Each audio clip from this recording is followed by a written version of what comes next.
Hello friend, कैसे हैं आप लोग। मैं परमानंद कुमार आप लोगों का अभिनंदन करता हूं अपने इस चैनल में।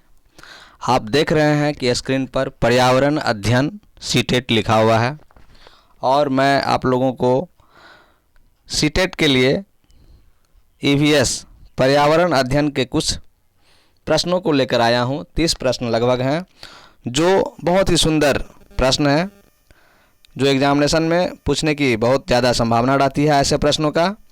तो इस प्रश्न का सेट लेकर के मैं आया हूँ। देखते हैं फर्स्ट प्रश्न क्या है।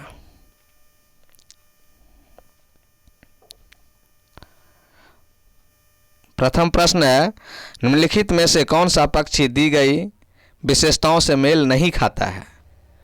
विशेषताओं से मेल नहीं खाता है। देखिए, कह रहा विशेषताओं से मेल खाता ही नहीं है। मैना के बारे में लिखा है ए ऑप्शन, एक झटके के साथ गर्दन को इधर उधर घुमाना। उल्लू, गर्दन को लगभग 360 डिग्री पर घुमा लेना। कौवा, संतान परिजीविता।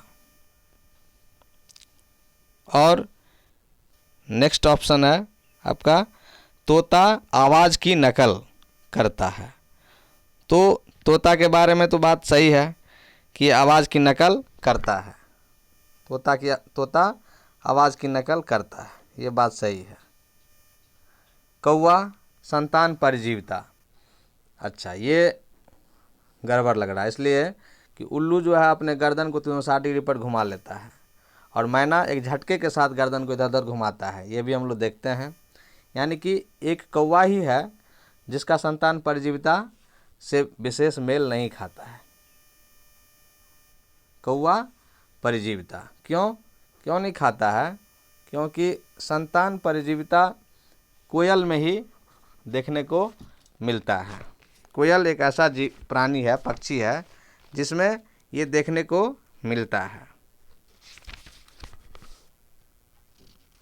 कोयल संतान परिजीविता दर्शाती है, जिसका अर्थ है वह अपने बच्चों का पालन पोषण करने के लिए दूसरों पर निर्भर होती है।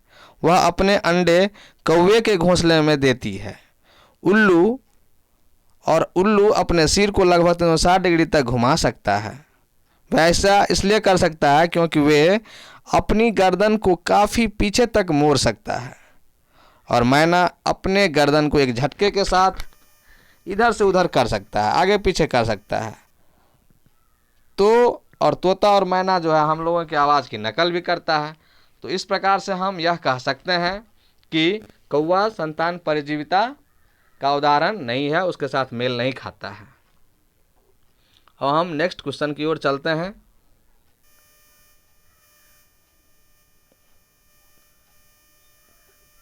अम्लीय जल द्वारा इमारतों के क्षरण को क्या कहते हैं?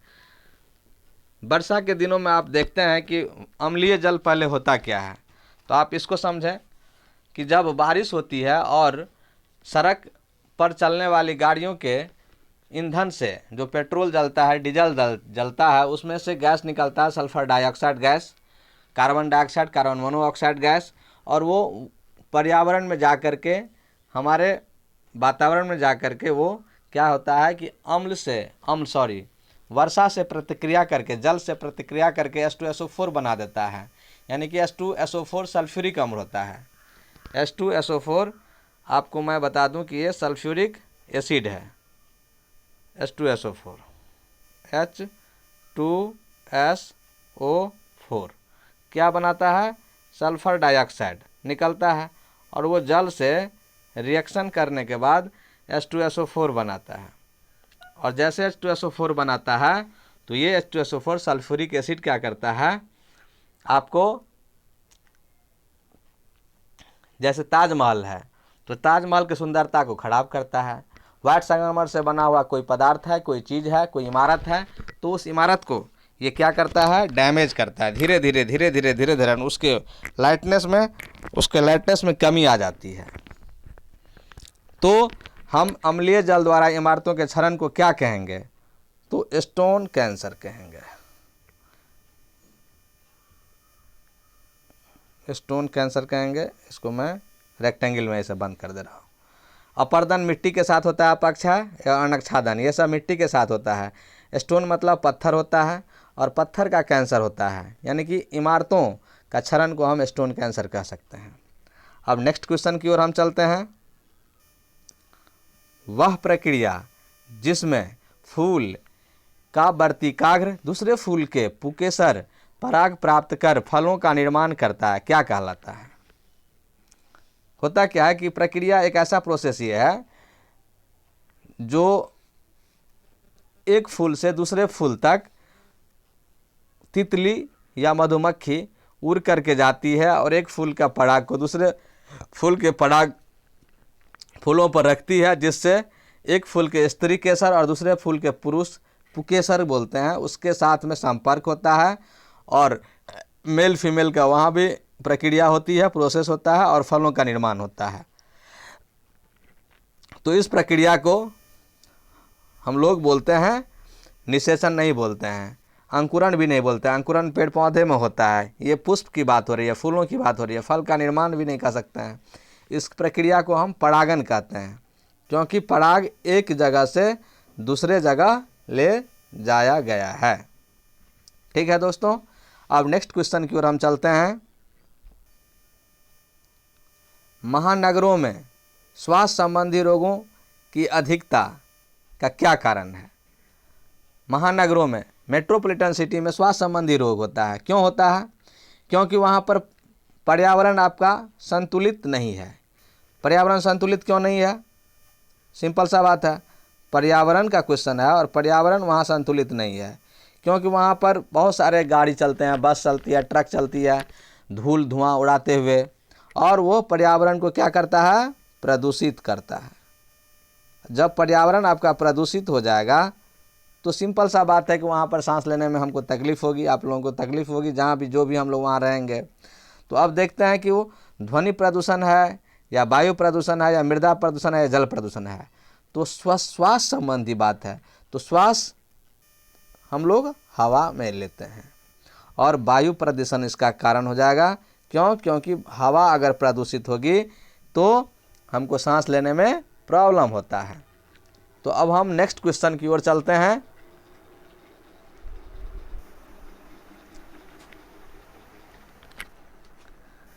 बच्चों के खेलने से क्या नहीं होता है? बच्चों के खेलने से क्या नहीं होता है भाई? शारीरिक विकास नहीं, शारीरिक विकास तो होता है, क्योंकि जब बच्चा खेलता है मैदान पर तो दौड़ता है, और दौड़ने के क्रम में क्या होता है, बहुत सारे प्लेयर हैं, क्रिकेट प्लेयर हैं, फुटबॉलर हैं, एथलीट्स हैं, दौड़ने से, कूदने से, जंप करने से उसका एक्सरसाइज होता है और शारीरिक विकास होता है। डॉक्टर भी हम लोगों को कहता है कि आप लोग या बच्चे को आप थोड़ा सा एक्सरसाइज कराइए, दौड़ने दीजिए, चलने दीजिए, खेलने कूदने दीजिए। यानी कि बच्चों के खेलने से शारीरिक विकास तो होता ही है, इसलिए आप किसी भी मामले में इसको नहीं कह सकते कि ये नहीं होता, यानी ये होता है। संज्ञानात्मक विकास, जब आपका बच्चा स्वस्थ रहेगा तो उसका मन भी स्वस्थ होगा, और स्वस्थ शरीर में स्वस्थ मन का निवास होता है। स्वामी विवेकानंद जी ने ऐसा कहा था। जब स्वामी विवेकानंद जी ने ऐसा कहा था, तो जब स्वस्थ मन आपका होगा तो निश्चित तौर पर विवेकानंद जी, हाँ, जब स्वस्थ मन होगा तो संज्ञानात्मक विकास भी आपको होगा। सामाजिक सहयोग, और ये दोनों चीज़ के होने के साथ साथ आपका सामाजिक सहयोग भी रहेगा। तो बच्चों के खेलने से क्या नहीं होता? तो व्यवहारात्मक बाधाएं उत्पन्न नहीं होगी। ये चीज़ आपका विकास, व्यवहार का विकास नहीं होगा। ठीक है, तो आप इसमें टिक लगा सकते हैं, यानी कि आपका क्वेश्चन आंसर हो गया 4 नंबर। ठीक है, इसको डिलीट किया जाता है। नेक्स्ट प्रश्न की ओर चलते हैं। 6, निम्नलिखित में से भूमि प्रदूषण का कारण नहीं है। तो भूमि प्रदूषण का कारण क्या नहीं है? खनन। खनन जब करेंगे तो भूमि प्रदूषण होगा ही होगा। खनन करने से भूमि प्रदूषण होता है। औद्योगिक अपशिष्ट, उद्योग से निकलने वाला जो अपशिष्ट पदार्थ होता है उससे जल प्रदूषित हो जाता है। पॉलीथीन, पॉलीथीन से भी आपका नदी में चला जाएगा तो प्रदूषित हो जाएगा। ठीक है, भूमि भी प्रदूषित हो जाएगा, और उद्योग से निकलने वाले कचरे से ज़मीन, मिट्टी प्रदूषित होता है। लेकिन वृक्षारोपण अगर आपका हो गया तो वृक्षारोपण से कोई प्रदूषण का काम, भूमि प्रदूषण का काम नहीं होगा, क्योंकि वृक्ष जब लगाते हैं तो पर्यावरण हमारा संतुलित होता है। पर्यावरण में गैस, जो गंदगी गैस है, गंदे गैस है, प्रदूषित होने वाले गैस है, जो वायु को प्रदूषित करते हैं, मिट्टी को प्रदूषित करते हैं, वो सभी चीज़ों को वो क्या करेगा, बैलेंस करता है अपने ऑक्सीजन लेवल को बढ़ा करके, ज़मीन से नाइट्रोजन को लेकर के, खनिज लवण और जो भी गंदगी है वो पेड़ पौधे लेते ही हैं, जिसके कारण से आपका भूमि प्रदूषण भी नहीं होगा इससे। अब नेक्स्ट क्वेश्चन की ओर चलते हैं। हमें अपना भोजन निम्नलिखित में से किसके अनुसार खाना चाहिए? 7 नंबर क्वेश्चन हम देख रहे हैं दोस्त, 7 नंबर क्वेश्चन है, आप इसको देखिए, बहुत ही सुंदर क्वेश्चन है। सॉरी, ये तो 7 नंबर क्वेश्चन। हमें अपना भोजन निम्नलिखित में से किसके अनुसार खाना चाहिए? पसंद के अनुसार। हम लोग खाते हैं पसंद के अनुसार, बट खाना नहीं चाहिए। भूख के अनुसार खाते हैं, भूख के अनुसार ये भी चल सकता है, लेकिन पेट के आकार के अनुसार ये तो सरासर गलत है, ये भी सरासर गलत है। शरीर की पोषक तत्वों की आवश्यकता के अनुसार। देखिए, जब भी हमको भोजन खाना होता है तो हम लोग ये डॉक्टर के अकॉर्डिंगली या स्वास्थ्य विभाग के अकॉर्डिंगली हम लोग पोषक तत्वों के आधार पर खाते हैं, न्यूट्रिएंट्स के आधार पर खाते हैं। न्यूट्रिएंट्स कौन सा भोजन करेंगे कि हमें अच्छा सा न्यूट्रिएंट मिलेगा? न्यूट्रिएंट मतलब कार्बोहाइड्रेट, प्रोटीन, वसा, हाँ, विटामिन, ये सब क्या है? न्यूट्रिएंट्स है। और भोजन में हम देखते हैं सलाद का प्रयोग करते हैं, फल का प्रयोग करते हैं, दूध का प्रयोग करते हैं, तो तभी हम वैसा ही हमको भोजन करना चाहिए जो भोजन न्यूट्रिएंट्स से भरपूर हो। उससे क्या होगा? हमारा शरीर स्वस्थ रहेगा, अस्वस्थ नहीं रहता है। नेक्स्ट प्रश्न की ओर चलते हैं। प्रदूषित जल के सेवन से होने वाला रोग कौन सा है? बहुत अच्छा क्वेश्चन है। प्रदूषित जल माने वैसा जल जो दूषित हो गया है, पॉल्यूटेड हो गया है। तो पॉल्यूटेड वाटर से कैसा प्रॉब्लम होगा भाई? पेचिस, पीलिया, टाइफाइड, यानी कि ये तीनों प्रकार का बीमारी होता है। इसलिए मेरा ऑप्शन होगा सही आंसर, उपर्युक्त सभी। ये तीनों रोग होता है, प्रदूषित जल के पीने से ये तीनों प्रकार का रोग होता है। नेक्स्ट क्वेश्चन की ओर चलते हैं। सपना ने अपने चिकित्सा ने बताया कि वह पिछले 1 माह से थकान महसूस कर रही है और धीरे धीरे उसकी भूख व शरीर का वजन भी कम हो रहा है। उसके चिकित्सक ने उसे निम्नलिखित में से किस से भरपूर भोजन खाने के लिए कहा होगा? ये विज्ञान का क्वेश्चन है। इस तरह से आपको देखिए, सपना को इसमें डाल दिया है। कोई सपना और गरिमा और मनीषा कोई चीज़ नहीं है। आप ये समझिए कि जब व्यक्ति कमज़ोर हो जाता है और भूख और शरीर का वजन भी कम होगा और कहता है कि भूख भी नहीं लग रहा, थकान भी महसूस हो रहा है, तो ज़रूर उसमें आयरन की कमी हो रही है, लोहा की कमी हो रही है और विटामिन बी कॉम्प्लेक्स की कमी हो रही है। इसलिए लोहा तो है, यहाँ B9 लिखा हुआ है, तो B9 तो होगा नहीं साहब, इसलिए आपका लोहा और विटामिन B12 होगा, जिसके कारण से विटामिन बी कॉम्प्लेक्स हुआ। 12 विटामिन का ये कॉम्प्लेक्स है। इसके कारण ये जब इसके कैप्सूल खाते हैं, इसकी दवा खाते हैं, इससे संयुक्त होकर के तो हीमोग्लोबिन का लेवल बढ़ता है, और जब हीमोग्लोबिन का लेवल बढ़ता है तो रक्त का संचार में ऑक्सीजन की मात्रा बढ़ जाती है और हमारे शरीर के विभिन्न कोशिकाओं तक ऑक्सीजन पहुंचता है। जब विभिन्न कोशिकाओं तक ऑक्सीजन पहुंचेगा तो स्वाभाविक सा बात है कि हमारा शरीर थकान महसूस नहीं करेगा और हमारा शरीर का वजन भी बैलेंस रहेगा और हमें भूख भी लगेगा, थकान भी महसूस नहीं होगा। तो अब हम नेक्स्ट क्वेश्चन की ओर चलते हैं। क्वेश्चन नंबर 10, जलवायु परिवर्तन का द्योतक है। जलवायु परिवर्तन का क्या इंडिकेट है, क्या द्योतक है? समुद्र तल में वृद्धि फर्स्ट ऑप्शन है, ग्लेशियरों का पिघलना, तापमान में वृद्धि या उपर्युक्त सभी।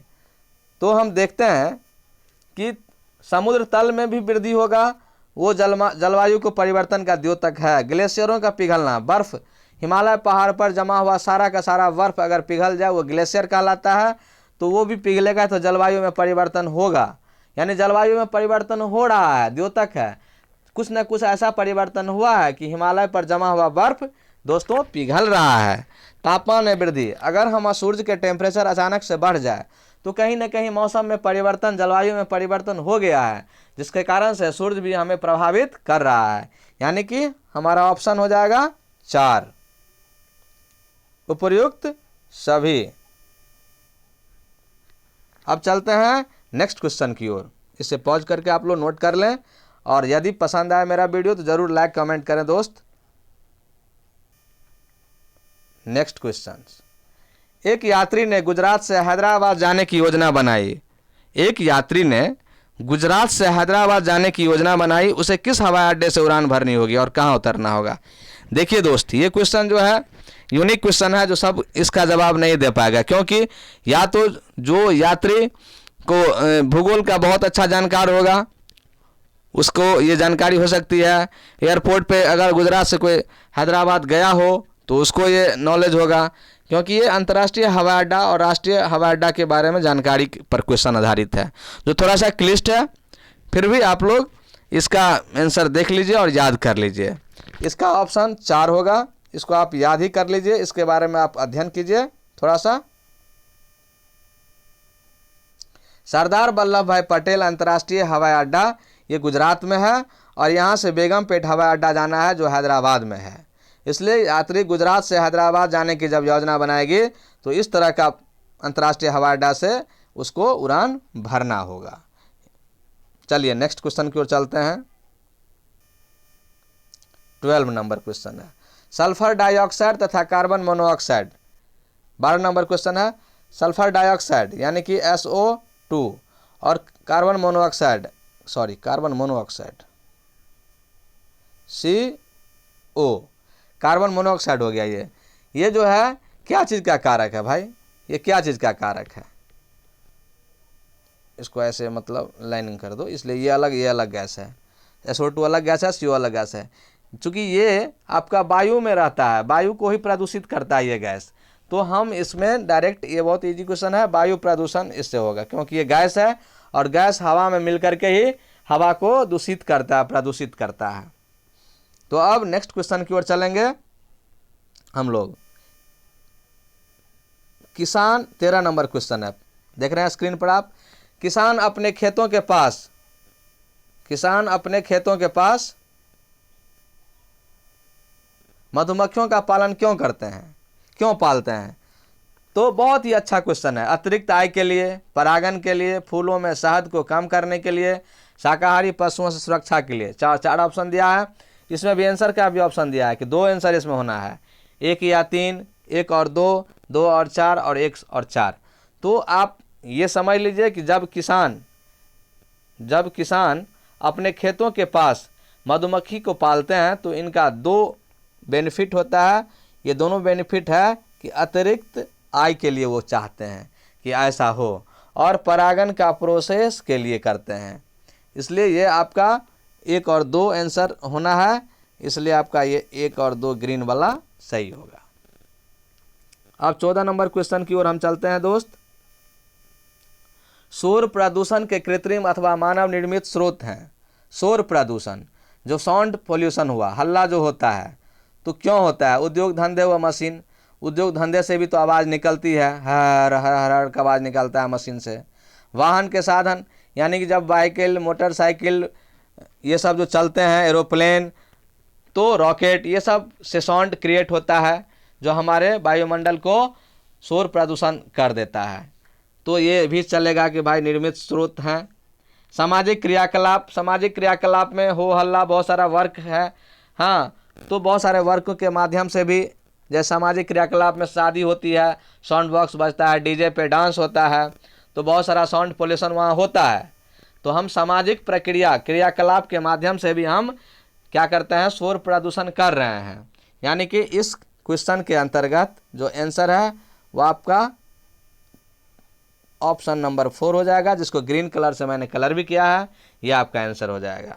इस तरह से मैंने ग्रीन कलर से ही आंसर को कर दिया है। हम अभी बॉक्स नहीं भी बनाएंगे तो आप लोग समझ जाइए। नेक्स्ट चलते हैं।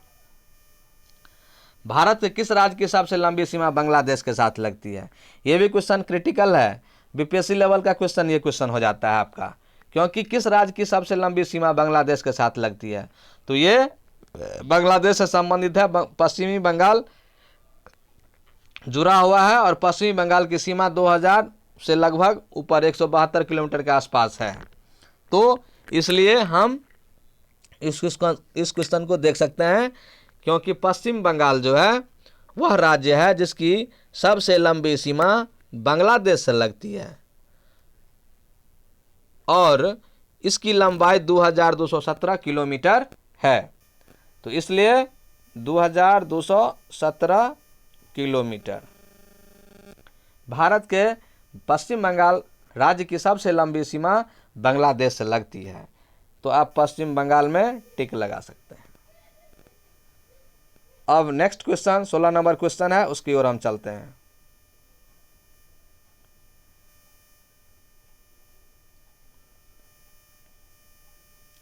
भूमि प्रदूषण का स्रोत है, क्या है स्रोत? औद्योगिक अपशिष्ट। क्वेश्चन नंबर 16 देखिएगा भाई दोस्त, बहुत सुंदर क्वेश्चन है।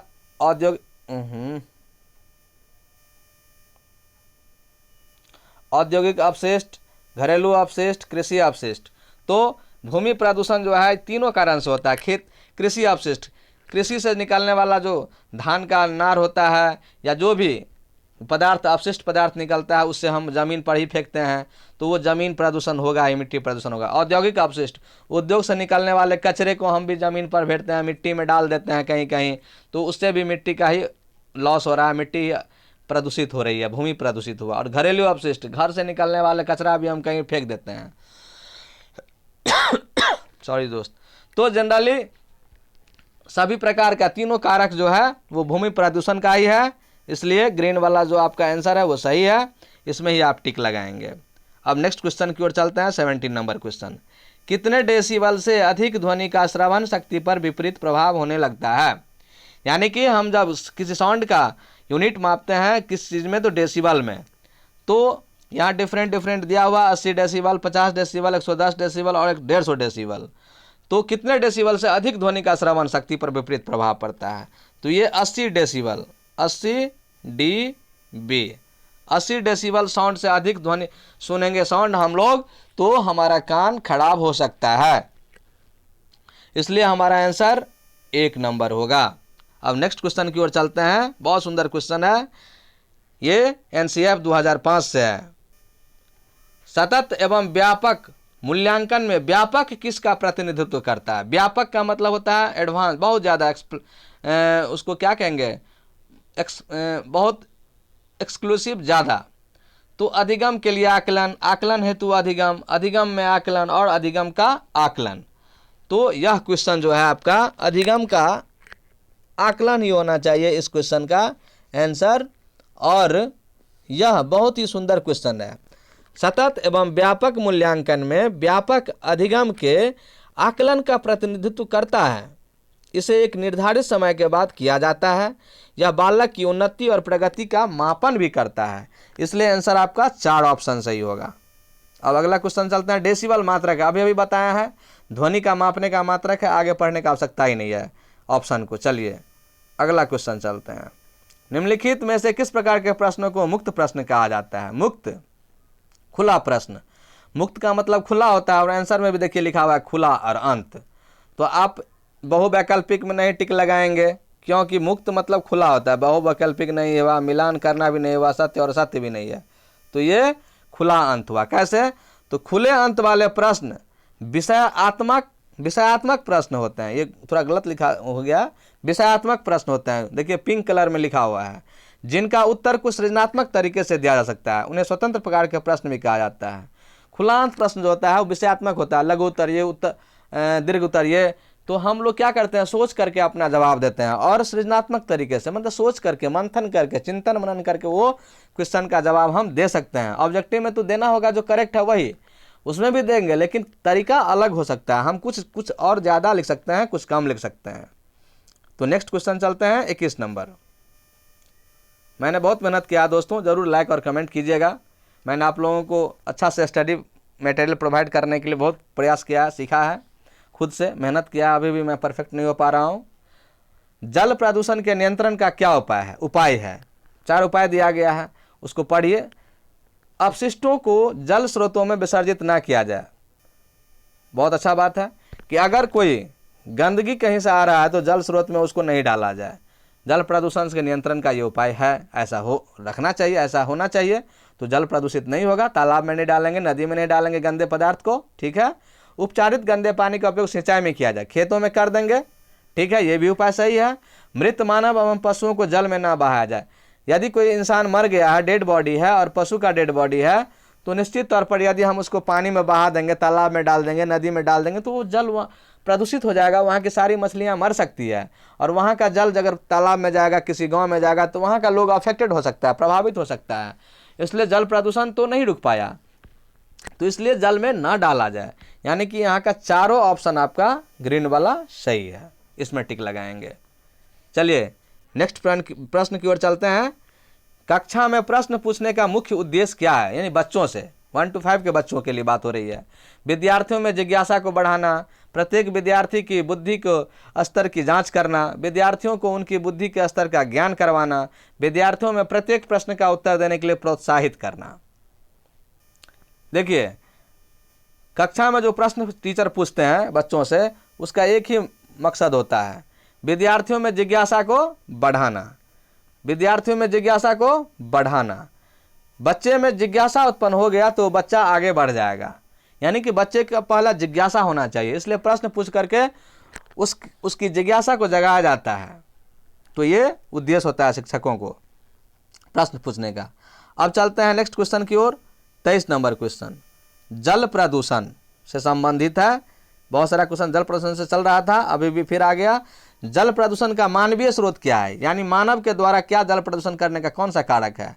औद्योगिक बहिस्राव। अरे उद्योग चलाने वाले इंसान ही होते हैं, भगवान तो चलाते नहीं हैं, यानी मानव ही चलाते हैं। तो इनसे उत्पन्न होने वाले जो भी श्राव है वो मानवीय स्रोत हुआ। बहिस्राव ये भी मानवीय स्रोत हुआ। और वाहित मल, जो गाड़ी से, वाहन से जो मल आता है और कहीं गिरा दिया जाता है, गाड़ी के माध्यम से जो मल निकलता है, ठीक है, कचरा, और उसको भी जल में प्रवाहित करेंगे तो वे वाहित मल हुआ। यानी कि तीनों ऑप्शन सही है, 4 आपका आंसर सही है। चौथा ऑप्शन आपका सही हो गया, चौथा ऑप्शन आपका सही है। चलिए नेक्स्ट क्वेश्चन चलते हैं। 24 पर्यावरण अध्ययन के अध्यापक द्वारा तैयार प्रश्नों में निम्नलिखित में से किस पर बल दिया जाना चाहिए? पर्यावरण अध्ययन पर ईवीएस भी लिखा जा सकता है कि ईवीएस के अध्यापक द्वारा तैयार प्रश्नों में निम्नलिखित में से किस पर बल दिया जाना चाहिए? उद्देश्य एवं विषय वस्तु को शामिल करने पर, विषय वस्तु को शामिल करने तथा कुल अंकों पर, प्रश्न पत्र की लंबाई तथा उसके उद्देश्य पर, कुल अंकों और प्रश्न पत्र की लंबाई पर। नहीं दोस्त, ये चारों आंसर में ये तीनों गलत है। क्यों गलत है? क्योंकि अंक पर आधारित इसमें दे दिया है, कुछ प्रश्न पत्र की लंबाई के आधार पर दे दिया है, इसमें नहीं होगा। ये क्या होता है? उद्देश्य के आधार पर होगा।